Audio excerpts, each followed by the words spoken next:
భారత చైతన్య యువజన పార్టీ ఆధ్వర్యంలో ఈరోజు నిర్వహిస్తున్న బీసీ సింహగర్జన కార్యక్రమానికి ముఖ్య అతిథులుగా విచ్చేసిన పెద్దలు బీసీల ఆరాధ్య దైవమైనటువంటి బీపీ మండల్ గారి మనమలు, బీసీల యొక్క హక్కుల కోసం, రిజర్వేషన్ల కోసం నిరంతరం పోరాటం చేస్తున్న Delhi university professor Shri BP Mandal గారికి తన రచనల ద్వారా, సినిమాల ద్వారా బహుజనుల్లో చైతన్యం తీసుకొని వచ్చి బహుజనులకు మంచి చేసే దిశగా అనేక పోరాటాలు చేస్తున్న డైరెక్టర్ ఎన్ శంకర్ గారికి, అదేవిధంగా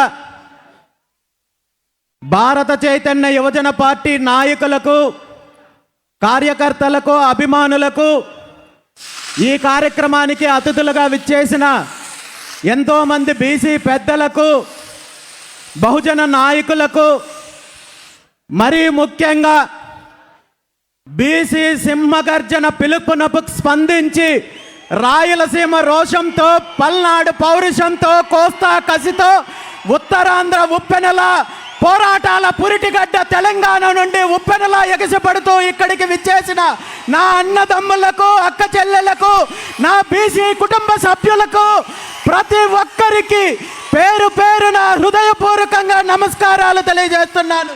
అదేవిధంగా ఈ కార్యక్రమానికి సహకరిస్తున్న పోలీస్ సిబ్బందికి, మీడియా సిబ్బందికి, సాంస్కృతిక కార్యక్రమాల్లో పాల్గొన్న ప్రతి ఒక్కరికి కూడా ధన్యవాదాలు తెలియజేస్తూ, ఈరోజు మీ అందరికీ తెలుసు బీసీ సింహగర్జన.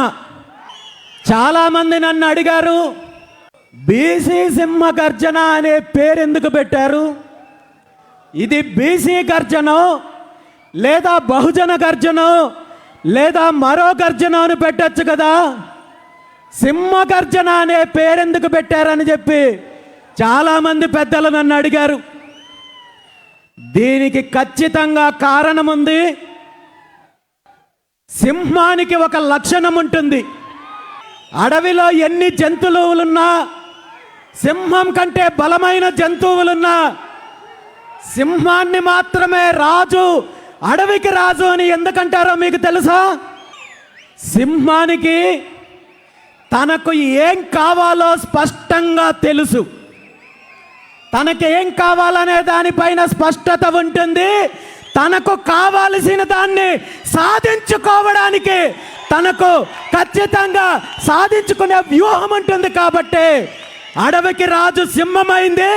ఈరోజు బీసీల యొక్క డిమాండ్లను నెరవేర్చుకోవడానికి, బీసీ ఉద్యమానికి నాంది పలకడానికి బీసీ సింహగర్జన పేరుతో ఈరోజు ఈ కార్యక్రమాన్ని నిర్వహిస్తున్నామని చెప్పి ఈ సందర్భంగా మీ అందరికీ తెలియజేస్తున్నాను.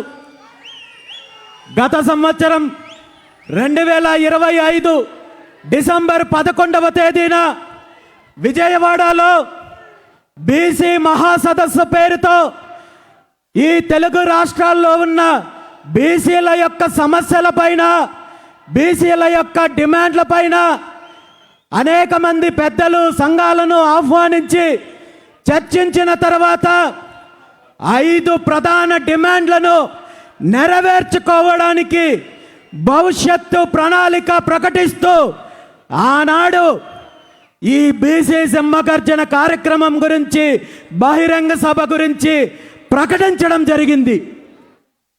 ఈ కార్యక్రమాన్ని ప్రకటించిన రోజు నుండి ఈ రోజు వరకు ఈ రాష్ట్రంలో ఉన్న అధికార పార్టీ కావచ్చు, బీసీ వ్యతిరేక శక్తులు కావచ్చు, బహుజనుల వ్యతిరేక శక్తులు కావచ్చు, పరిపాలన పక్కన పెట్టి, వాళ్ళ వ్యాపకాలు పక్కన పెట్టి పూర్తిగా బీసీ సింహగర్జన కార్యక్రమాన్ని ఏ విధంగా అడ్డుకోవాలి, ఏ విధంగా తప్పుదారి పట్టించాలి, ఏ విధంగా నిర్వీర్యం చేయాలి, ఏ విధంగా తప్పుడు ప్రచారం చేయాలి, ఏ విధంగా తప్పుడు కథనాలతో ప్రజల్లో అయోమయం గురి చేయాలని చెప్పి ఈ 2 నెలల కాలంలో వీళ్ళందరూ చెయ్యని ప్రయత్నం లేదు.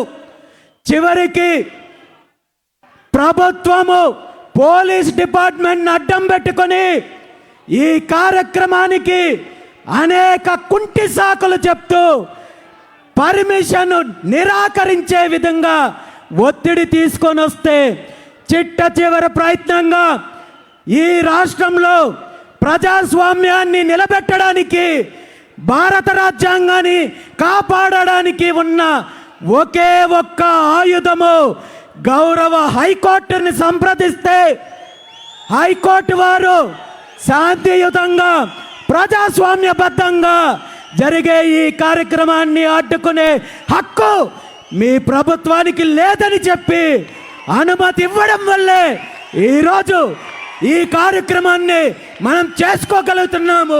మీ అందరి ముందుకు నేను వచ్చి మాట్లాడుకుంటున్నాను. కాబట్టి ఈ సందర్భంగా 2 తెలుగు రాష్ట్రాల్లో ఉన్న బీసీ ప్రజలందరి తరపున గౌరవ హైకోర్టు వారికి మనస్ఫూర్తిగా పాదాభివందనం తెలియజేస్తున్నాను. మీ అందరి సమక్షంలో గౌరవ హైకోర్టు ఇచ్చిన ఈ అవకాశం కృతజ్ఞతగా పూలమాల సమర్పించే కార్యక్రమాన్ని కూడా చేస్తున్నానని చెప్పి తెలియజేస్తున్నాను. ఈ బీసీ సింహగర్జన కార్యక్రమాన్ని ఎందుకు నిర్వహిస్తున్నాం? ఈ కార్యక్రమము నా వ్యక్తిగతమైన అజెండా కాదు, కేవలం పార్టీకి సంబంధించిన అజెండా కాదు, రాజకీయ అజెండా అంతకన్నా కాదు. దశాబ్దాల కాలం నుండి మన సమాజంలో 155% పైగా ఉన్న బీసీల యొక్క హక్కులను డిమాండ్లను సాధించడం కోసము, మన ఆత్మగౌరవం కోసము, మన అధికారం కోసము చేసే ఉద్యమానికి నాంది పలుకుతూ ఈరోజు బీసీ సింహగర్జన కార్యక్రమాన్ని నిర్వహిస్తున్నాం. పెద్దలు మహనీయులు గురజాడ అప్పారావు గారు ఒక మాట అన్నారు, దేశమంటే మట్టి కాదోయ్, దేశమంటే మనసులో అని అన్నారు ఆనాడు. కానీ ఈరోజు నిజంగా మన తెలుగు రాష్ట్రాల్లో అధిక జనాభా ఉన్న సామాజిక వర్గాలకు కానీ, అదేవిధంగా సమాజంలో అందరికీ సరైన న్యాయం జరుగుతోందా? ఆర్థికంగా కానీ, సామాజికంగా కానీ, రాజకీయంగా కానీ, హక్కుల పరంగా కానీ, అభివృద్ధి పరంగా కానీ, నిధుల కేటాయింపు పరంగా కానీ, పథకాల పరంగా కానీ, ప్రభుత్వాలు ఇచ్చే రాయితీల పరంగా కానీ మన రాష్ట్రంలో, మన తెలుగు రాష్ట్రాల్లో ఉన్న 155% పైగా ఉన్న బీసీలు అణచివేతకు గురవుతున్నారు, వంచనకు గురవుతున్నారు.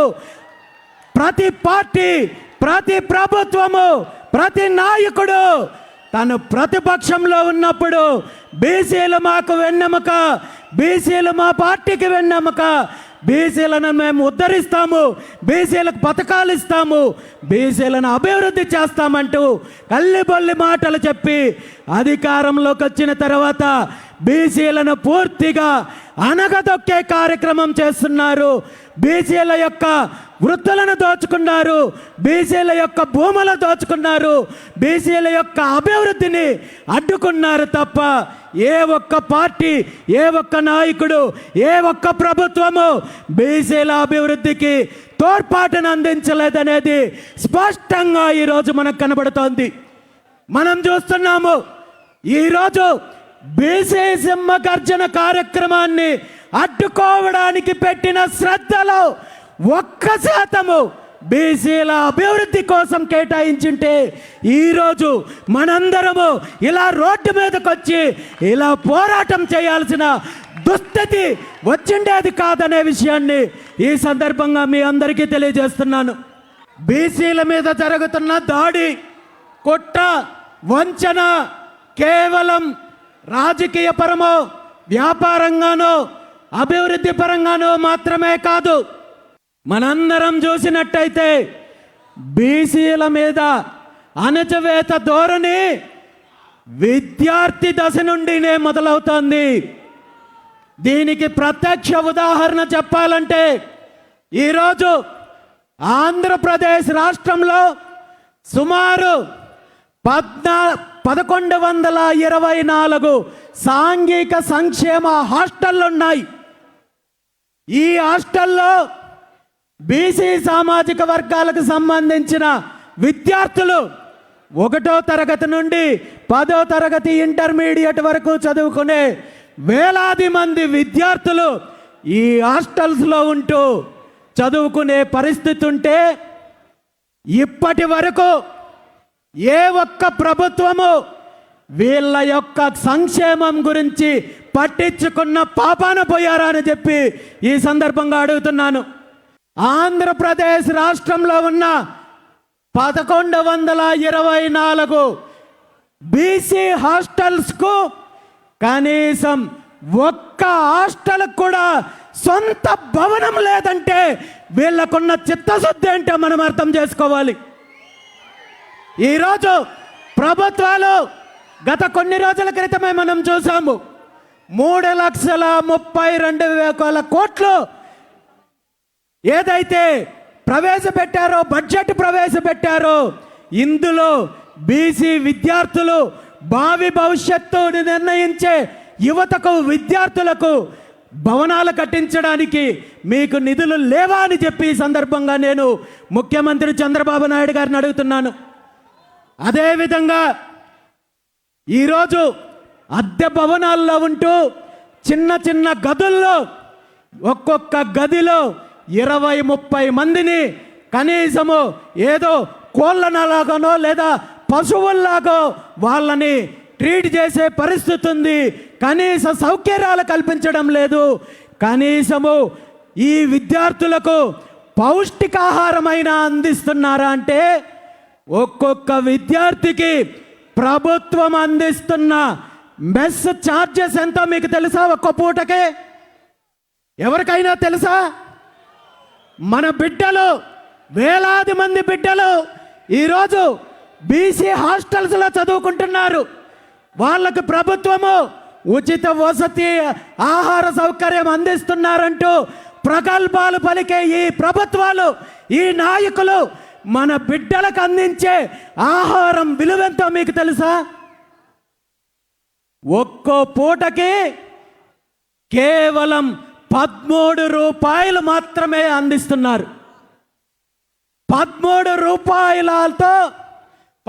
రూపాయలతో ఒక్క పూట భోజనం ఎక్కడైనా దొరుకుతుందా? ఈ 13 రూపాయల భోజనంలో కూడా కాంట్రాక్టర్ కమిషను, అధికారుల కమిషను, నాయకుల కమిషను ఇవన్నీ పోగా మన విద్యార్థులకు ఎంత మోతాదులో ఆహారాన్ని అందిస్తున్నారో, వాళ్ళకు పౌష్టికాహారం అందుతుందో, అలాంటి ఆహారం తీసుకొని వాళ్ళ ఎదుగుదల ఎలా ఉంటుంది, వాళ్ళ మేధాశక్తి ఏ విధంగా ఎదుగుతుందో మనందరం కూడా గుర్తించాలి. ఈరోజు ముఖ్యమంత్రి చంద్రబాబు నాయుడు గారిని, విద్యాశాఖ మంత్రి నారా లోకేష్ నాయుడు గారిని ఒక్కటే అడుగుతున్నాను. మీ అందరి సమక్షంలో ఈ రాష్ట్రంలో ఉన్న బీసీలందరి తరపున ఒక్కటే అడుగుతున్నారు. మీకు కూడా ఒక అబ్బాయి ఉన్నాడు, ఒక కొడుకున్నాడు, చంద్రబాబు నాయుడు గారి మనబడున్నాడు. మీ మనమన్నే ఈ రాష్ట్రంలో ఉన్న 1124 హాస్టల్స్లో ఎక్కడైనా సరే ఒక్క హాస్టల్లో చేర్పించి వారం రోజులు, కేవలం వారం రోజులు మీ మనమన్ని ఈ హాస్టల్లో పెడితే వారం రోజుల తర్వాత మీ మనమడు మీ దగ్గరకు వచ్చి, తాతయ్య ఈ హాస్టల్లో వసతి సదుపాయం చాలా అద్భుతంగా ఉంది, ఆహారం చాలా అద్భుతంగా ఉంది అని మీకు చెప్పినట్టయితే దీనిపైన మీరు ఎటువంటి చర్యలు తీసుకోవద్దు, మీకు సన్మానం చేస్తాము అని ఈ సందర్భంగా తెలియజేస్తూ, అలా కాదు అంటే ఇప్పటికైనా కళ్ళు తెరిచి ఏ వేల మంది విద్యార్థులు భవిష్యత్తును నిర్ణయించే సాంఘిక సంక్షేమ హాస్టళ్లను వెంటనే సొంత భవనాలు నిర్మించాలి. వీళ్ళ మెస్ ఛార్జెస్, వీళ్ళ సౌకర్యాలను వెంటనే సమీక్షించి పరిస్థితులను మెరుగుపరచాలని చెప్పి ఈ సందర్భంగా ముఖ్యమంత్రి చంద్రబాబు నాయుడు గారికి, విద్యాశాఖ మంత్రి నారా లోకేష్ గారికి డిమాండ్ చేస్తున్నాను. అమ్మా నారా బ్రాహ్మణి గారు, మీరు నన్ను క్షమించాలి. నేను ఈ మాట ఎందుకన్నానంటే మీ బిడ్డను కష్టపెట్టాలో లేదా మీ బిడ్డని బాధ పెట్టాలో అని కాదు. వేలాది మంది మా బిడ్డల యొక్క కష్టము మీకు తెలియాలనే నేను చెప్తున్నాను తప్ప మీ బిడ్డను బాధ పెట్టాలని కాదు. ఇప్పటికైనా ముఖ్యమంత్రి గారు కళ్ళు తెరవాలని చెప్పి ఈ సందర్భంగా తెలియజేస్తున్నాను. పాఠశాల విద్య పూర్తి అయితే ఈ రాష్ట్రంలో విద్యా వ్యవస్థ ఎలా ఉందో మనకు తెలుసు. ఈరోజు బీసీ బిడ్డలు కార్పొరేట్ కాలేజీల్లో కార్పొరేట్ సంస్థల్లో చదువుకునే పరిస్థితి లేనప్పుడు ప్రభుత్వ పాఠశాలల్లో చిన్న చిన్న ప్రైవేటు కళాశాలల్లో ప్రభుత్వ కళాశాలల్లో ఇంటర్మీడియట్ డిగ్రీ లాంటి కోర్సులు చేయడానికి జాయిన్ అవుతుంటే ఇక్కడ విద్యా ప్రమాణాలు సరిగా లేకపోవడము ఒక ఎత్తు అయితే విద్యార్థులకు కావలసిన సౌకర్యాలు లేకపోవడం మరో ఎత్తు అయితే అంతకంటే ప్రమాదకరమైన విషయం ఏమంటే ఈరోజు మన భావితరాల భవిష్యత్తు దేశానికి వెన్నెముక యువత అని చెప్పుకునే మనము మన యువత ఒక ప్రమాదకరమైన స్టేజ్కి వెళ్తున్నారు. ఒక విషపు వలయంలో చిక్కుకుంటున్నారు. అదే మారక ద్రవ్యాలు. విద్యార్థి దశలో ఇన్ని అడ్డంకులుంటే, ఇన్ని కుట్రలుంటే, ఇన్ని పోరాటాలు, ఇన్ని కుట్రలు జరుగుతుంటే మరి చదువు పూర్తయిన తర్వాత, విద్యాభ్యాసం పూర్తయిన తర్వాత బీసీలకు బహుజనులకు వచ్చే అవకాశాలు ఎలా ఉన్నాయంటే ఈరోజు ప్రభుత్వం పరంగా మనం చూస్తున్నాము. ప్రభుత్వ ఉద్యోగాలు ఎలా ఉన్నాయో మనం చూస్తున్నాము. ప్రభుత్వ ఉద్యోగాలు ఒకప్పుడు కొంతవరకు పారదర్శకంగా ఉన్నప్పటికీ ఈరోజు జరిగే ప్రభుత్వ నియామకాల్లో ఎక్కడ పారదర్శకత లేదు. వీళ్లకు కావాల్సిన వాళ్ళకి పైకి ఒక ప్రక్రియ చూపించి లోపల పూర్తిగా ఉద్యోగాలను అమ్ముకునే పరిస్థితి ఉంది తప్ప ఈ రాష్ట్రంలో చిత్తశుద్ధి నిజాయితీ ఏమాత్రమో ఉద్యోగ నియామకాల్లో ఏ ప్రభుత్వానికి లేదనేది మనందరికీ తెలుసు. మరి ప్రైవేటు పరంగా వెళ్ళాలంటే ప్రైవేటు సంస్థల్లో, ప్రైవేటు పరిశ్రమల్లో, ప్రైవేటు కంపెనీల్లో ఉద్యోగాలు కావాలంటే మరి రాష్ట్రంలో ప్రైవేటు సంబంధించిన సంస్థల్లో బీసీల వాటా ఎంత అనేది మనం తెలుసుకోవాలి. దళితుల వాటా ఎంత మనం తెలుసుకోవాలి. కనీసం ఈ రాష్ట్రంలో ప్రైవేట్ కంపెనీల్లో కావచ్చు, పరిశ్రమల్లో కావచ్చు 20% కూడా బీసీల వాటా లేదు. కాబట్టి బీసీలకు, బీసీ యువతకు, బహుజనుల యువతకు ఈరోజు ప్రైవేట్ కంపెనీల్లో ఉద్యోగాలు ఇచ్చే పరిస్థితి లేదు అనేది స్పష్టంగా ఈ సందర్భంగా తెలియజేస్తున్నాను.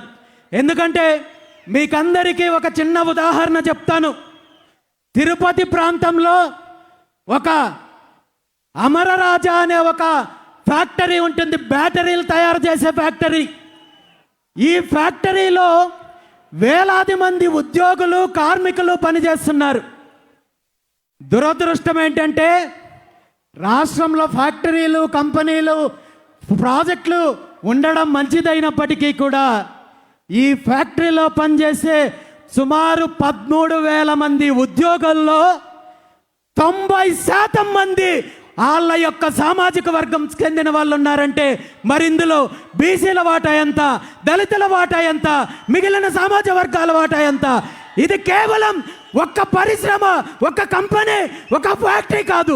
రాష్ట్రంలో ఉన్న అన్ని పరిశ్రమల్లో కూడా ఈ రెండు పార్టీలు వారికి చెందిన వారి కుటుంబానికి సంబంధించి ఏవైతే కోటరీ వ్యవస్థ ఉందో వాళ్ళని నియమించుకుంటున్నారు, వాళ్ళకు ఉద్యోగాలు ఇస్తున్నారు తప్ప మన బీసీ బిడ్డలు, దళిత బిడ్డలు చిన్న చిన్న ఉద్యోగాలు కావాలంటే పక్క రాష్ట్రాలకు పోవాల్సి వస్తుంది, పక్క దేశాలకు పోవాల్సి వస్తుంది.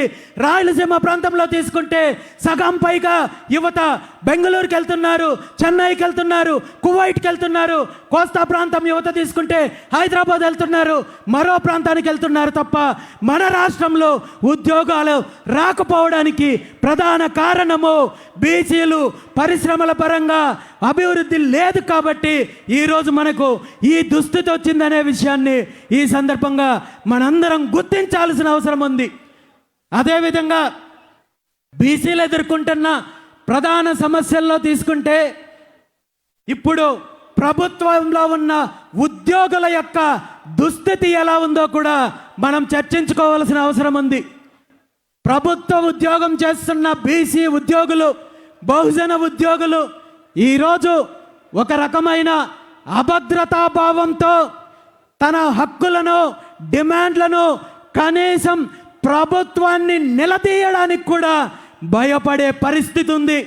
ఎందుకంటే నోరు విప్పితే ట్రాన్స్ఫర్లు చేస్తారేమో అని భయము, ఇంక్రిమెంట్లు కట్ చేస్తారేమో అని భయము, కారణాలు చూపించి సస్పెండ్ చేస్తారేమో అని భయము, ఉద్యమం చేస్తే తన జీవితాన్ని, తన కుటుంబము రోడ్డు మీదకి వస్తుందనే భయంతో ఈరోజు బీసీ ఉద్యోగస్తులు అనేక డిమాండ్లు, న్యాయపరమైన డిమాండ్లు ఉన్నప్పటికీ కూడా నోరు మెదపలేని పరిస్థితి ఈరోజు బీసీ ఉద్యోగుల్లో ఉంది. మరి ఈ పార్టీలకు సంబంధించి ఈ పార్టీల కొమ్ము కాసే ఉద్యోగులైతే ఎన్ని లీవులైనా పెట్టుకోవచ్చు, ఏమైనా చేయొచ్చు, రాజకీయాలు చేయొచ్చు, ఎన్నికల ప్రచారాలు చేయొచ్చు, ఏ ఒక్కరూ మాట్లాడే పరిస్థితి ఉండదు. కానీ బీసీ ఉద్యోగస్తులు మాత్రము కనీసము వారి కుటుంబాలకు సంబంధించిన, బంధువులకు సంబంధించిన శుభకార్యాల్లో పాల్గొనాలంటే కూడా భయపడే పరిస్థితి ఈరోజు ఈ రాష్ట్రంలో ఉంది. ఈ సందర్భంగా రాష్ట్రంలో ఉన్న బీసీ ఉద్యోగులందరికీ కూడా నేను ఒక్కటే తెలియజేస్తున్నాను, మీ హక్కుల కోసం, మీ డిమాండ్ల కోసం, న్యాయపరమైన డిమాండ్లు ఏవైతే ఉన్నాయో వాటికి మీరు పోరాటానికి సిద్ధమైతే మీకు అండగా నేనుంటాను, బీసీవై పార్టీ ఉంటుందని చెప్పి ఈ సందర్భంగా మీ అందరికీ మాటిస్తున్నాను. అదేవిధంగా ఈరోజు ఇంకా సామాజికంగా ఈ రాష్ట్రంలో బీసీల పరిస్థితి ఎలా ఉందో మనం చూడొచ్చు.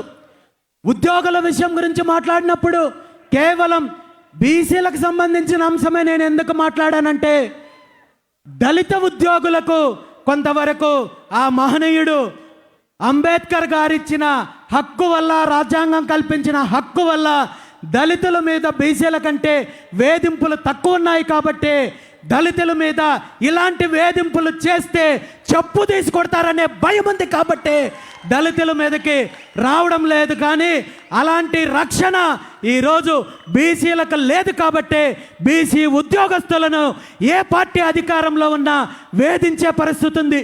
మరి సామాజికంగా తీసుకుంటే ఈరోజు బీసీలకు దక్కుతున్న గౌరవం ఏంటి, బీసీ సామాజిక వర్గాలకు సంబంధించిన పరిస్థితులు ఎలా ఉన్నాయి, ఈ రాష్ట్రంలో అనేక అంశాల విషయం మాట్లాడుకుంటే ఎక్కడ బీసీలకు సామాజిక న్యాయం దక్కడం లేదనే విషయము ఈ సందర్భంగా మనం గుర్తించాలి. ఈరోజు జిల్లాల పేర్లు తీసుకుంటే ఈ రాష్ట్రాన్ని అనేక రకాలుగా దోపిడీ చేసిన వ్యక్తుల పేర్లు ఈరోజు రాష్ట్రానికి సంబంధించిన జిల్లాలకు పెట్టారు. ఎన్టీఆర్ జిల్లా అన్నారు, అదేవిధంగా వైఎస్ఆర్ జిల్లా అన్నారు. కానీ ఎవరైతే స్వతంత్రం కోసం పోరాటం చేసిన బీసీ నాయకులు రాష్ట్రాన్ని, ఉమ్మడి రాష్ట్రాన్ని అన్ని రకాలుగా అభివృద్ధి చెందాలి, బహుజనుల హక్కులు కావాలని పోరాటం చేసిన ఏ ఒక్క నాయకుడి పేరైనా ఈరోజు రాష్ట్రానికి సంబంధించిన జిల్లాలకు పేర్లు పెట్టారా అని చెప్పి ఈ సందర్భంగా ఈ పార్టీలను, ప్రభుత్వాన్ని అడుగుతున్నాను. కేవలం జిల్లాలకు సంబంధించిన అంశమే కాదు, మిగిలిన అన్ని అంశాల్లో సామాజిక న్యాయం బీసీలకు జరగడం లేదనే విషయాన్ని ఈ సందర్భంగా మనందరం కూడా గుర్తించాల్సిన అవసరం ఉంది. మరి అన్నింటికంటే ముఖ్యంగా రాజకీయ అంశం. ఉమ్మడి ఆంధ్రప్రదేశ్ రాష్ట్రం ఉన్నప్పటి నుండి రాష్ట్రం విడిపోయిన తర్వాత తెలంగాణ కావచ్చు, ఆంధ్రప్రదేశ్ రాష్ట్రంలో కావచ్చు, బీసీలంటే కేవలం వీళ్ళు ఓట్లు వేయడానికి పనికొచ్చే యంత్రాలు, తప్పుడు హామీలు ఇస్తే వాటిని నమ్మి మమ్మల్ని మోసం చేయడానికి పనికొచ్చే ఒక యంత్రాలు తప్ప మరొకటి కాదు అని 79 సంవత్సరాల స్వతంత్ర భారతదేశంలో మనము అనేక పార్టీలను, నాయకులను, ప్రభుత్వాలను చూసాం. ఈరోజు ప్రతిపక్షంలో ఉన్నప్పుడు బీసీల గురించి ఒక రకంగా మాట్లాడతారు, అధికారంలోకి వచ్చిన తర్వాత మరో రకంగా మాట్లాడతారు. అది పదవుల విషయంలో కావచ్చు, నిధుల విషయంలో కావచ్చు, అధికారం ఇచ్చే విషయంలో కావచ్చు. ఏ పార్టీ అయినా బీసీలకు మేము పదవులు ఇస్తున్నామని చెప్పి ఉత్సవ విగ్రహాల్లాగా నిలబెట్టి ఎటువంటి అధికారము, ఎటువంటి నిధులు లేకుండా వంచే ప్రయత్నం చేస్తున్నారు తప్ప మరొకటి కాదు అనే విషయాన్ని మనందరం కూడా గుర్తించాల్సిన అవసరం ఉంది. ఈరోజు ఆంధ్రప్రదేశ్ రాష్ట్రానికి సంబంధించి శాసనసభ్యుల విషయం ఒక్కటి మనం తీసుకుంటే, ఆంధ్రప్రదేశ్ రాష్ట్ర శాసనసభలో 175 మంది అభ్యర్థులు ఉన్నారు, 175 మంది ఎమ్మెల్యేలు ఉన్నారు, 175 మంది సభ్యుల్లో ఈ రాష్ట్రంలో 55% పైగా ఉన్న బీసీలకు సంబంధించి ఎంతమంది ఎమ్మెల్యేలు ఉన్నారో మీ అందరికీ తెలుసా? 175 మంది శాసనసభ్యుల్లో బీసీలకు సంబంధించి కేవలం 34 మంది మాత్రమే ఉన్నారనే విషయాన్ని ఈ సందర్భంగా మనం తెలుసుకోవాలి. ఈరోజు ఎస్సీ సామాజిక వర్గం నుండి 29 మంది ఉన్నారు, ఎస్టీ సామాజిక వర్గం నుండి 7 మంది ఉన్నారు. అంటే ఆనాడు బాబాసాహెబ్ అంబేద్కర్ గారు రిజర్వేషన్ల హక్కు కల్పించారు కాబట్టి దళితులకు ఈరోజు రాష్ట్రంలో 20% ఉన్న దళితులకు 36 మంది సభ్యులు ఉండే అవకాశం వచ్చింది. కానీ ఆ హక్కు, ఆ రిజర్వేషను 55% ఉన్న బీసీలకు లేదు కాబట్టి కేవలం 34 మందికి మాత్రమే పరిమితమయ్యాం. ఈరోజు కేవలము ఇది శాసనసభకే పరిమితం అవ్వలేదు. కింద స్థాయి కార్పొరేషన్ దగ్గర నుండి, సర్పంచ్ దగ్గర నుండి, ఎంపీటీసీ, జడ్పీటీసీ ప్రతి స్థాయిలో కూడా బీసీలకు రాజకీయంగా అన్యాయం జరుగుతోంది. వీళ్ళిచ్చే పదవులు కూడా కేవలము ఉత్సవ విగ్రహాలు లాంటి పదవులే ఉంటాయి తప్ప వీళ్ళకి అధికారం లేదు. ఎవరైనా బీసీ నాయకుడు అభివృద్ధి చెందుతున్నాడంటే వాళ్ళ మీద ఆరోపణలు చేయడానికి, వాళ్ళ మీద నిందలు వేయడానికి ప్రభుత్వాలు, పార్టీలతో పాటు వీళ్ళ వంతన పాడే పత్రికలు, బీసీ ద్రోహు యొక్క పత్రికలు ఈ రాష్ట్రంలో చాలా ఉన్నాయనే విషయాన్ని మనం గుర్తించాలి.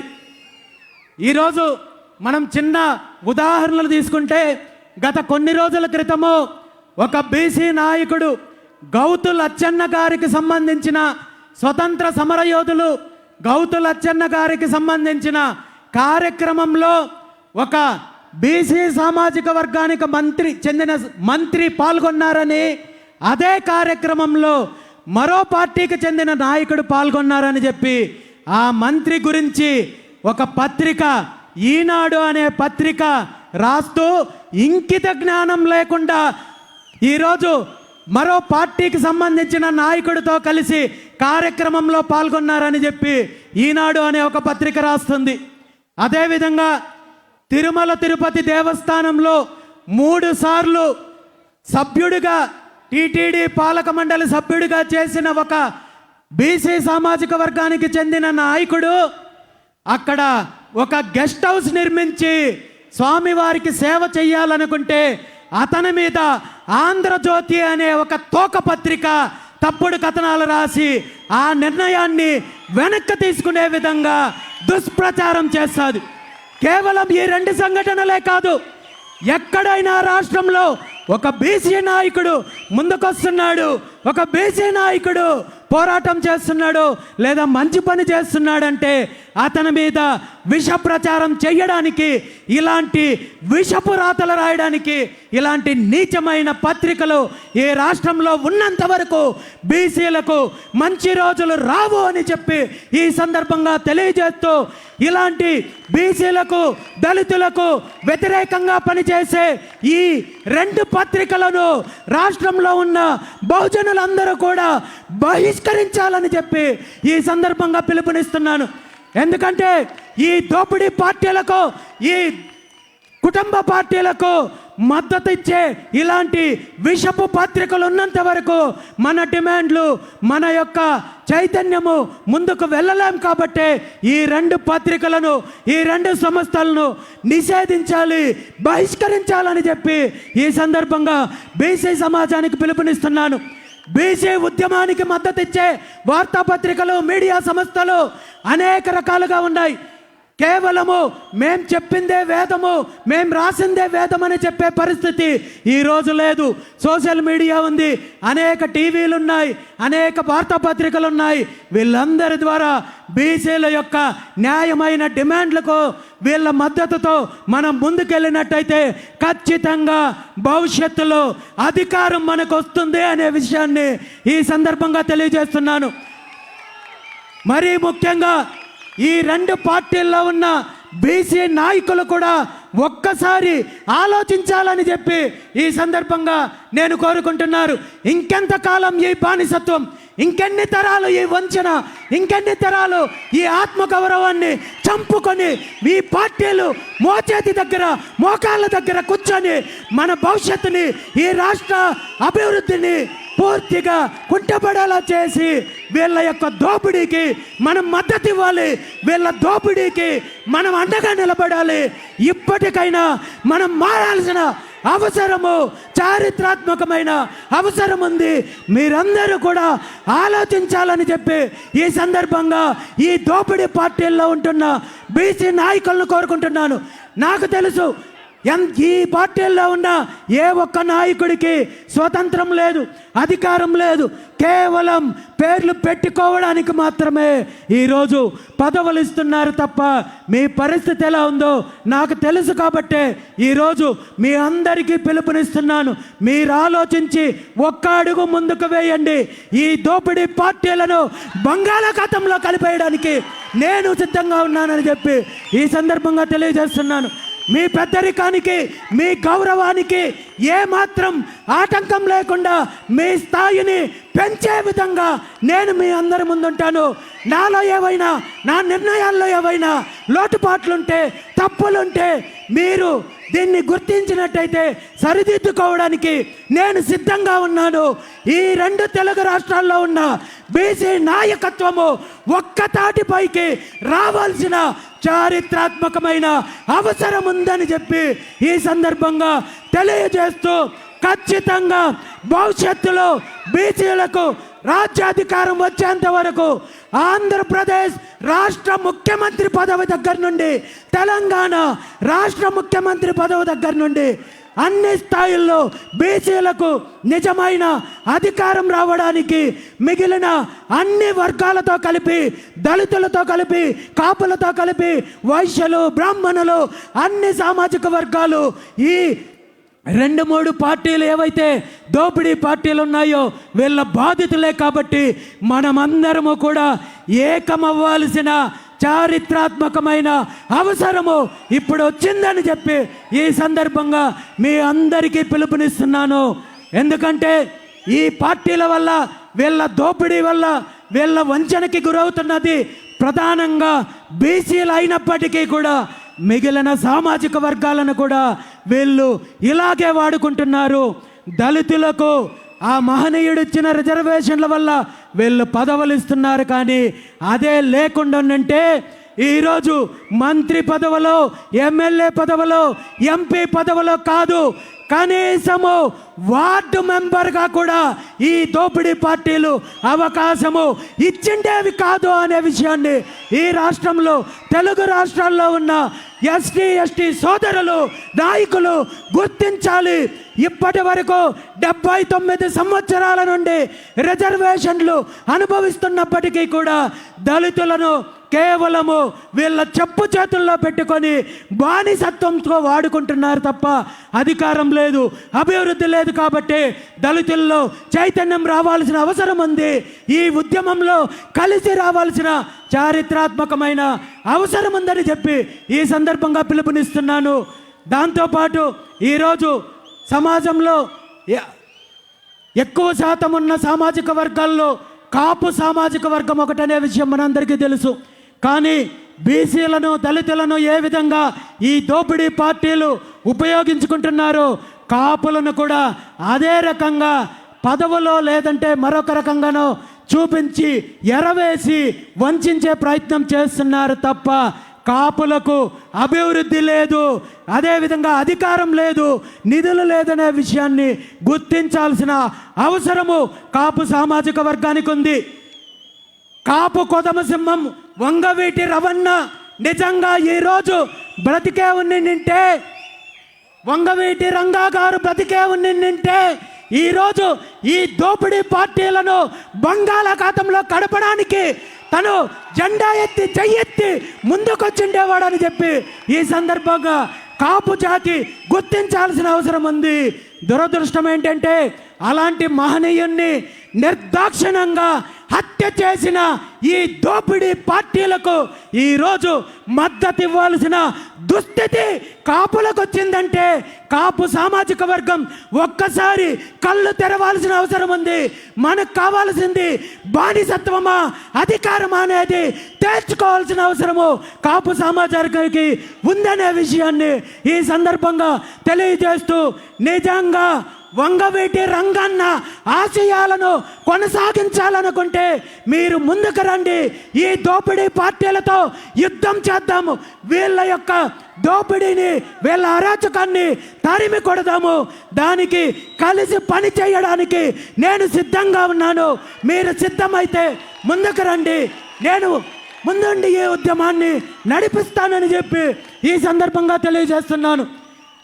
ఉమ్మడి ఆంధ్రప్రదేశ్ రాష్ట్రం ఏర్పడడానికి ప్రధాన కారణమైన పొట్టి శ్రీరాములు గారి సామాజిక వర్గం, వైశ్య సామాజిక వర్గం ఈరోజు రాజకీయంగా ఏ స్థితిలో ఉంది? ఉత్తర భారతదేశంలో రాజకీయాలను శాసిస్తున్న బ్రాహ్మణ సామాజిక వర్గం ఈ రాష్ట్రంలో రాజకీయంగా ఆర్థికంగా ఏ పరిస్థితి ఉంది? ప్రతి ఒక్క సామాజిక వర్గము ఆలోచించాల్సిన అవసరము వచ్చింది. ఖచ్చితంగా ఈ దోపిడీ పార్టీల యొక్క పరిపాలన అరాచకము భవిష్యత్తులో కొనసాగితే ఈ రాష్ట్రంలో మనకు మిగిలేది చిల్లి గవ్వ కూడా ఉండదు, బిచ్చమెత్తుకునే పరిస్థితి కూడా ఉండదు. మన భూములు అమ్ముతున్నారు, మన భూములు దోపిడీ చేస్తున్నారు, వనరులు దోపిడీ చేస్తున్నారు, ఇసుక దోపిడీ చేస్తున్నారు, శాండ్ దోపిడీ చేస్తున్నారు, అదేవిధంగా మైన్స్ దోపిడీ చేస్తున్నారు, మినరల్స్ దోపిడీ చేస్తున్నారు. పూర్తిగా రాష్ట్రాన్ని దోచేసి మన పిల్లలకు భవిష్యత్తు తరాలకి వీళ్ళు చిప్పని అందించడానికి సిద్ధంగా ఉన్నారు, కుట్ర పన్నారు. కాబట్టి ఈరోజు ఈ రాష్ట్రంలో ఉన్న అన్ని సామాజిక వర్గాలు ఆలోచించి ముందడుగు వేయాల్సిన అవసరం ఉంది. 2 తెలుగు రాష్ట్రాల్లో రాజకీయ మార్పు రావాల్సిన అవసరం ఉంది. బహుజనులకు ఒక పక్క మన డిమాండ్లు, మన హక్కుల కోసం పోరాటం చేస్తూనే మరో పక్క అధికారం దిశగా అడుగులు ముందుకు వేయాల్సిన అవసరం ఉంది. దానికి నాయకత్వం వహించడానికి బీసీవై పార్టీ సిద్ధంగా ఉంది. వీళ్ళు ఎన్ని ఇబ్బందులు పెట్టినా, ఎన్ని ఆటంకాలు సృష్టించినా, ఎన్ని కేసులు పెట్టినా, ఎన్ని వేధింపులు పెట్టినా నా ప్రయాణం నా కంఠంలో ఊపిరున్నంత వరకు కొనసాగుతుంది తప్ప వీళ్ళ చిల్లర చేష్టలకు ఎక్కడ భయపడే పరిస్థితి లేదని ఈ సందర్భంగా మీ అందరికీ తెలియజేస్తూ, ఈ ప్రయాణంలో ఈ ఉద్యమానికి నాంది పలుకుతూ మొట్టమొదటిసారిగా ఈరోజు ఈ బీసీ సింహగర్జన ద్వారా ప్రభుత్వానికి మనము మన హక్కులు, మన న్యాయపరమైన డిమాండ్లు సాధించడం కోసము 5 ముఖ్యమైన డిమాండ్లతో ఈరోజు బీసీ సింహగర్జన కార్యక్రమం ద్వారా మనం ఈ ఉద్యమానికి నాంది పలుకుతున్నామనే విషయాన్ని ఈ సందర్భంగా మీ అందరికీ తెలియజేస్తున్నాను. మీ అందరికీ తెలుసు, బీసీ సింహగర్జన యొక్క ఎజెండా 5 ప్రధాన డిమాండ్లు అనే విషయం మీకు తెలుసు. అందులో మొట్టమొదటిది ఈ రాష్ట్రంలో బీసీలకు రక్షణ చట్టం కల్పించాలి. ఎందుకు రక్షణ చట్టం కల్పించాలి? నిజంగా బీసీలకు రక్షణ చట్టం కల్పించాల్సిన ఆవశ్యకత ఈ రాష్ట్రంలో ఉందా లేదా అనే విషయము నాకంటే, మీకంటే, మనందరికంటే బహుజనులందరికంటే బీసీలందరికంటే ప్రస్తుత ముఖ్యమంత్రి చంద్రబాబు నాయుడు గారికి బాగా తెలుసు.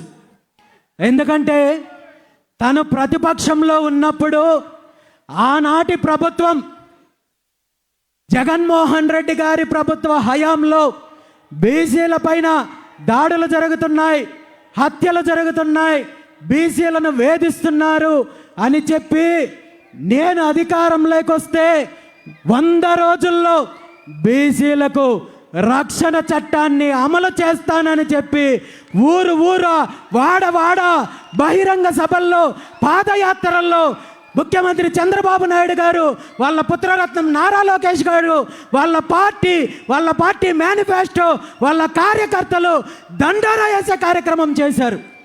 మరి ఈరోజు అధికారంలోకి వచ్చి 20 నెలలు కావస్తోంది. ఈ 20 నెలల కాలంలో బీసీల పైన, బీసీ నాయకుల పైన, బీసీ మహిళల పైన, బీసీ ఉద్యోగస్తుల పైన అనేక రకాల దాడులు జరిగాయి, అరాచకాలు జరిగాయి, హత్యలు జరిగాయి.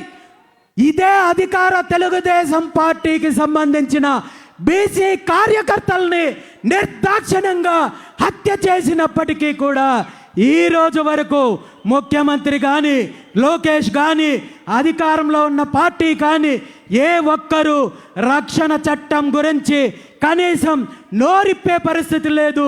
తేలుగుట్టిన దొంగల్లాగా ఈ 18 నెలల కాలంలో ఎన్ని రకాలుగా రక్షణ చట్టం యొక్క ఆవశ్యకత గురించి బీసీ నాయకులు, సంఘాలు, బీసీవై పార్టీ పోరాటం చేసినప్పటికీ కూడా ఒక్క అడుగు కూడా ముందుకు వెయ్యని పరిస్థితి ఉంది. దీని మీద ప్రభుత్వం నిర్ణయం తీసుకోకపోగా మరీ ఘోరంగా వీళ్ళ యొక్క తోకపత్రిక ఏదైతే ఉందో ఈనాడు ద్వారా తప్పుడు రాతలు రాసే ప్రక్రియను కొనసాగిస్తున్నారు. ఎప్పుడైతే బీసీ సింహగర్జన ఎజెండాని ప్రకటించామో వెంటనే చంద్రబాబు నాయుడు గారిని గత 40 సంవత్సరాల నుండి తన చీకటి రాజకీయాలకు, కుట్ర రాజకీయాలకు ఏ విధంగా వంత పాడుతూ వస్తోందో అదే విధంగా ఈనాడు పత్రిక బీసీ ఉద్యమాన్ని నీరు కార్చడం కోసము తప్పుడు కథనాలు, తప్పుడు వార్తలు రాయడానికి ప్రయత్నం చేసిందనే విషయాన్ని మనందరం చూసాము.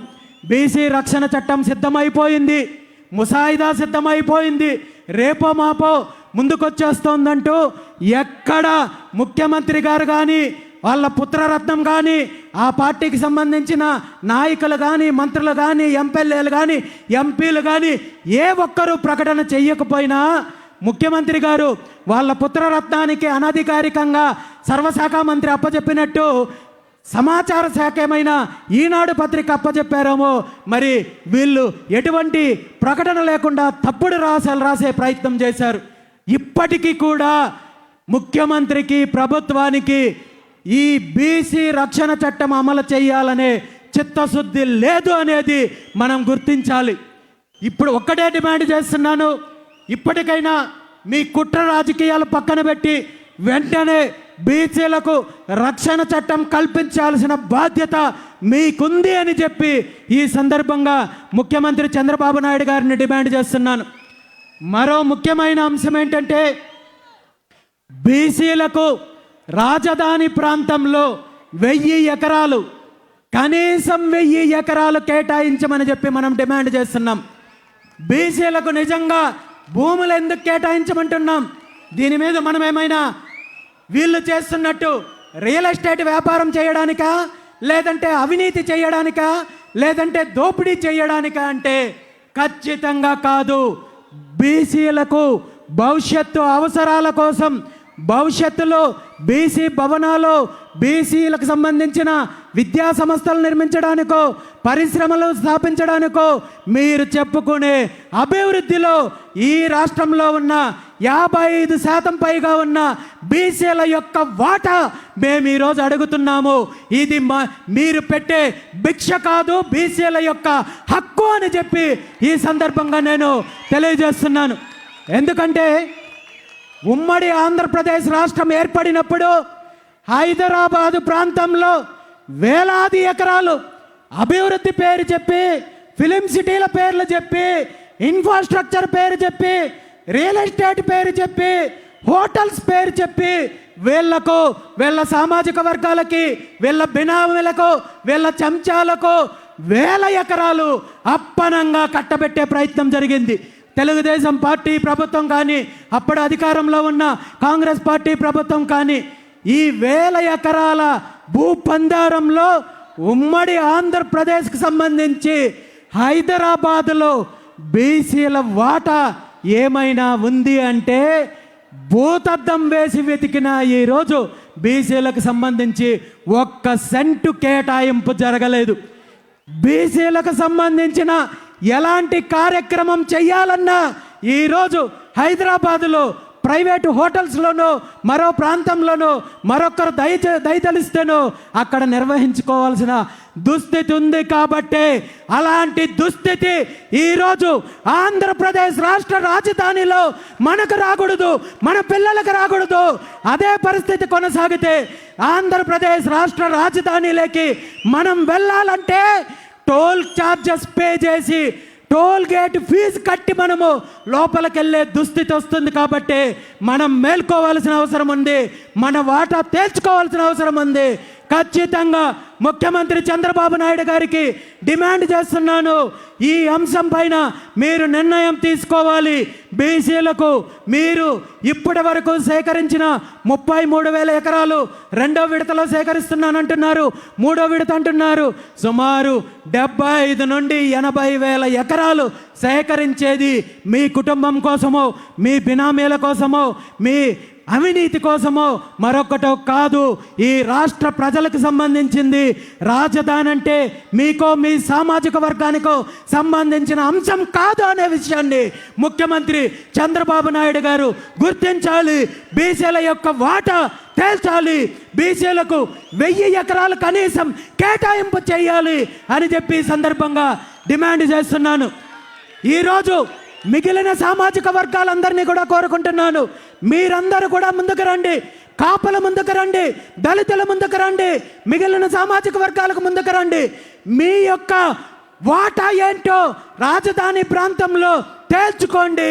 ఇప్పుడు తేల్చుకోనట్టయితే భవిష్యత్తులో మన పిల్లలకు అంధకారం తప్ప మరొకటి ఏమీ ఉండదు అని చెప్పి ఈ సందర్భంగా బీసీలతో పాటు మిగిలిన అందరినీ కూడా పిలుపునిస్తున్నాను.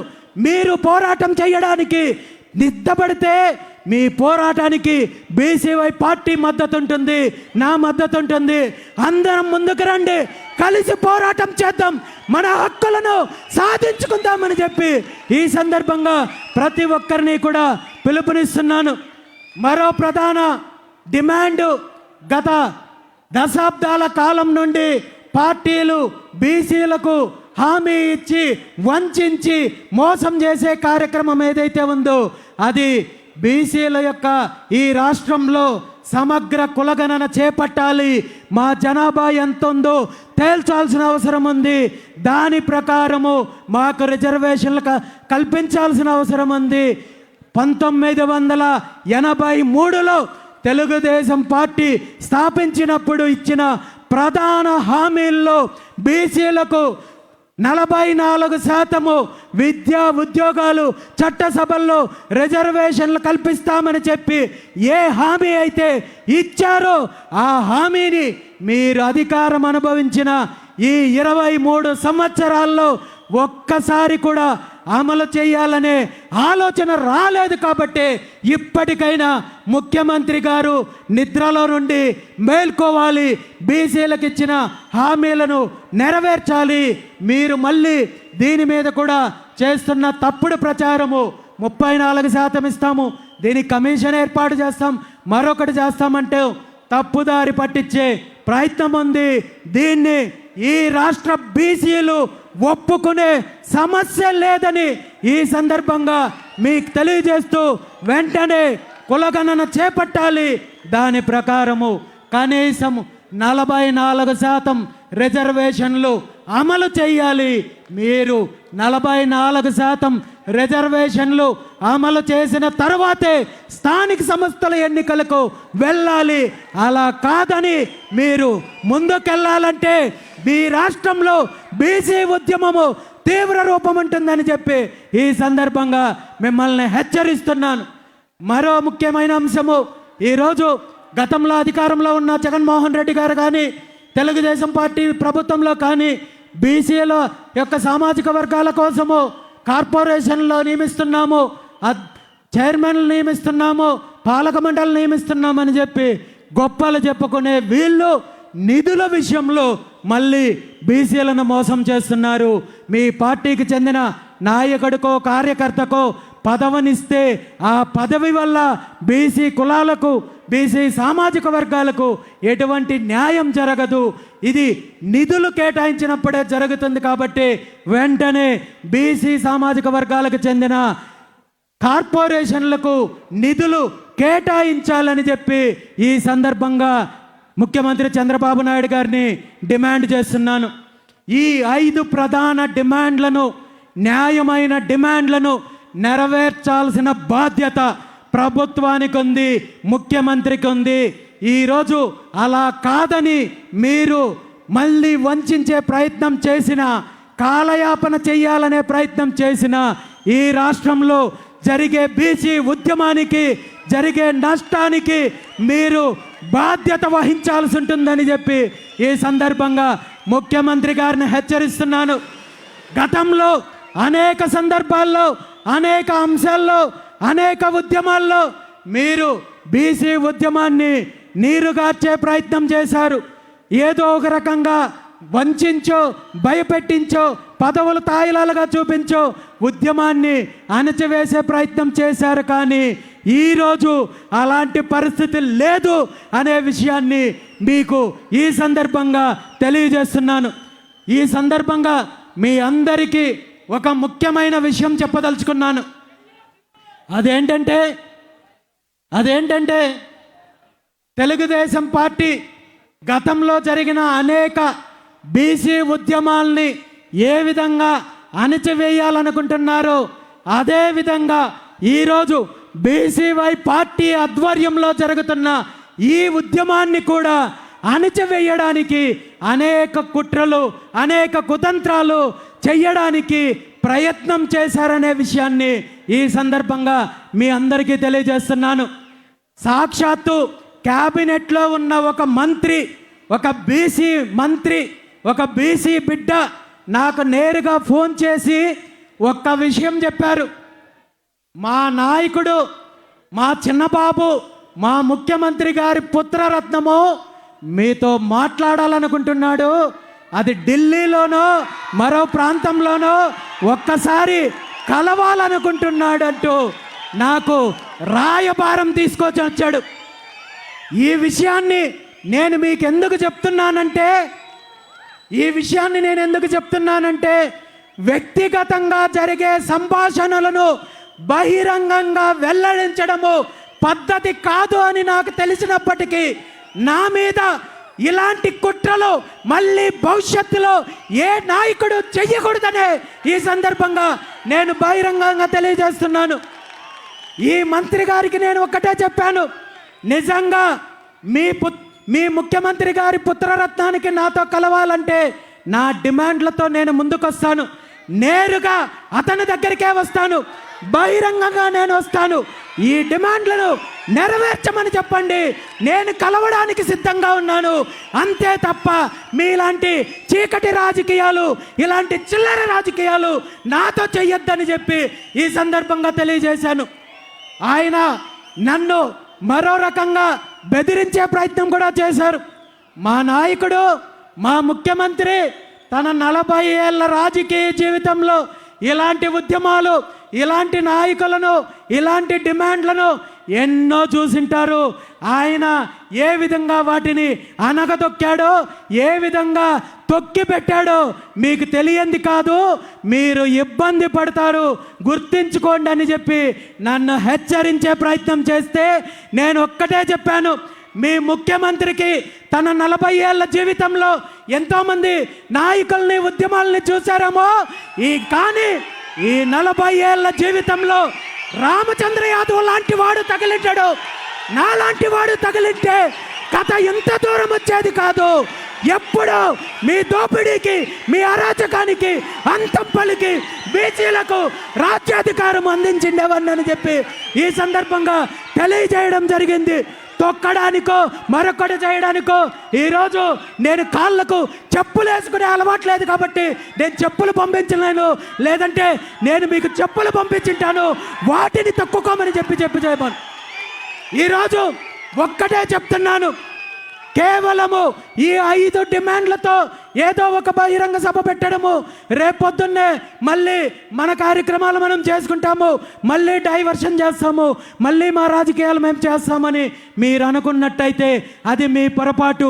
ఈరోజు ఈ ఉద్యమానికి కేవలం ఇది ఆరంభం మాత్రమే. ముఖ్యమంత్రి గారికి ఒక్కటే చెప్తున్నాను, నేను అన్నింటికీ సిద్ధపడే ఈ ఉద్యమాన్ని మొదలుపెట్టాను.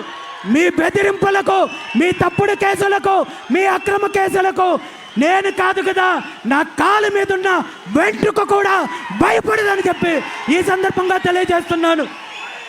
ఈ సందర్భంగా నేను ఒక్కటే చెప్తున్నాను, ఆనాడు శ్రీకృష్ణ భగవానుడు న్యాయంగా ఉన్న, న్యాయం వైపు నిలిచిన పాండవుల కోసము రాయబారం వెళ్తూ కురుక్షేత్రానికి ముందు కౌరవుల వద్దకు రాయబారం వెళ్ళి న్యాయంగా సగం రాజ్యం ఇవ్వమన్నాడు. అలా కుదరకపోతే కనీసము 5 ఊర్లు ఇవ్వమన్నాడు. ఆ 5 ఊర్లు ఇవ్వలేదు కాబట్టి కురుక్షేత్రం జరిగింది, రాక్షస సంహారం జరిగింది. ఈరోజు నేను ఒక్కటే చెప్తున్నాను, ఈ రాష్ట్రానికి సంబంధించిన 5 న్యాయమైన డిమాండ్లను నెరవేర్చినట్టయితే ముఖ్యమంత్రి చంద్రబాబు నాయుడు గారు బీసీ ఉద్యమం యొక్క తీవ్రతను రుచి చూడాల్సి వస్తుంది. దీనికి మీరు బాధ్యత వహించాల్సి వస్తుంది. నేను ఈరోజు వ్యక్తిగత జీవితాన్ని, వ్యాపార జీవితాన్ని, కుటుంబ జీవితాన్ని అన్నింటినీ తెగించి ఈ రాష్ట్రంలో ఒక మార్పు కోసం, అధికారం కోసం, మీ దోపిడీ యొక్క అంతం కోసం పోరాటం చేస్తున్నాను. ఈరోజు బీసీల యొక్క ఉద్యమంలో ఈ 5 డిమాండ్లు సాధించడానికి మళ్ళీ సంవత్సరాల, దశాబ్దాలు కాలం గడవాల్సిన అవసరం లేదు. ఇప్పటికే ఎన్నో తరాలు ఈరోజు కాలం గడిచిపోయింది, ఎన్నో కుట్రలకు బలయ్యాము, దోపిడీకి బలయ్యాము. మన తాతలు ఈరోజు వంచనకు గురయ్యారు, తండ్రులు వంచనకు గురయ్యారు. మనము ఈరోజు అదే పరిస్థితుల్లో ఉన్నాం. మన భవిష్యత్తు తరాలు, మన పిల్లలకు ఖచ్చితంగా ఈ దోపిడీ నుండి విముక్తి కలిగించి మనం హక్కులు, అధికారాన్ని అందించాల్సిన బాధ్యత ఉంది. కాబట్టి ఈరోజు ముఖ్యమంత్రి గారికి నేను బీసీ సమాజం తరపున ఈ రాష్ట్రంలో ఉన్న 3 కోట్ల మంది బీసీల తరపున ఒక్కటే అడుగుతున్నాను, ఈ న్యాయమైన 5 డిమాండ్లను నెరవేర్చడానికి మీకు 30 రోజులు గడువిస్తున్నాను. మీకు మార్చి 31వ తేదీ వరకు గడువిస్తున్నాను. ఈ గడువులోగా ఈ 5 డిమాండ్లను నెరవేర్చాల్సిన బాధ్యత మీకుంది. అలా కాదని మేనమేషాలు లెక్కించి తప్పుడు ప్రచారాలతో, కుట్ర రాజకీయాలతో బీసీలను వంచాలనే ప్రయత్నం చేస్తే నేను ఆమరణ నిరాహార దీక్షకు సిద్ధంగా ఉన్నానని చెప్పి తెలియజేస్తున్నాను. దానికి ముహూర్తం కూడా ఇక్కడే చెప్తున్నాను. బాబాసాహెబ్ అంబేద్కర్ గారు సాక్షిగా ఈరోజు మీ అందరి ముందు తెలియజేస్తున్నాను. మహాత్మా జ్యోతిరావు పూలే గారి జయంతి ఏప్రిల్ 11వ తేదీన విజయవాడ నడిబొడ్డులో రాజధాని ప్రాంతంలో ఆమరణ నిరాహార దీక్షకు నేను సిద్ధంగా ఉన్నానని చెప్పి ఈ సందర్భంగా తెలియజేస్తూ ఈరోజు బీసీల యొక్క న్యాయమైన డిమాండ్లను నెరవేరుస్తారా లేదా బీసీ ఉద్యమానికి మీరు ముందుకొస్తారో తేల్చుకోవాల్సింది ముఖ్యమంత్రి చంద్రబాబు నాయుడు గారని ఈ సందర్భంగా తెలియజేస్తూ ఇప్పటికైనా మీ కుట్ర రాజకీయాలని పక్కన పెట్టి ఈ 5 డిమాండ్ల విషయంలో స్పష్టంగా ముందుకు రావాలని చెప్పి ముఖ్యమంత్రి గారిని డిమాండ్ చేస్తూ భవిష్యత్తులో ఈ రాష్ట్రంలో ఉన్న అన్ని సామాజిక వర్గాలను కలుపుకుంటూ ఏకం చేసి ఐక్యత తీసుకొని వచ్చి మన ఆత్మగౌరవం కోసం, అధికారం కోసం బీసీవై పార్టీ ఎలాంటి పోరాటానికైనా సిద్ధంగా ఉందని చెప్పి ఈ సందర్భంగా తెలియజేస్తూ ఈరోజు జరుగుతున్న కార్యక్రమానికి సహకరించిన ప్రతి ఒక్కరికి, ప్రత్యక్షంగా పరోక్షంగా సహకరించిన ప్రతి ఒక్కరికి ధన్యవాదాలు తెలియజేస్తూ ఈ కార్యక్రమం కోసము అహర్నిశలు కష్టపడిన బీసీవై కుటుంబ సభ్యులు, బీసీ నాయకులు, బీసీ వాదానికి మద్దతు ఇచ్చే ప్రతి ఒక్కరికి కూడా ధన్యవాదాలు తెలియజేస్తూ ఇది అంతం కాదు, ఆరంభం మాత్రమే. ఈ రాష్ట్రంలో మరో చరిత్ర రాయడానికి, మన యుగం ఆరంభం కావడానికి, మన శకం మొదలవ్వడానికి ఇది ఆరంభం అనే విషయాన్ని ఈ సందర్భంగా తెలియజేస్తూ మీ అందరికీ కూడా మరొక్కసారి ధన్యవాదాలు తెలియజేస్తూ జై హింద్, జై బీసీ, జై బీసీవై.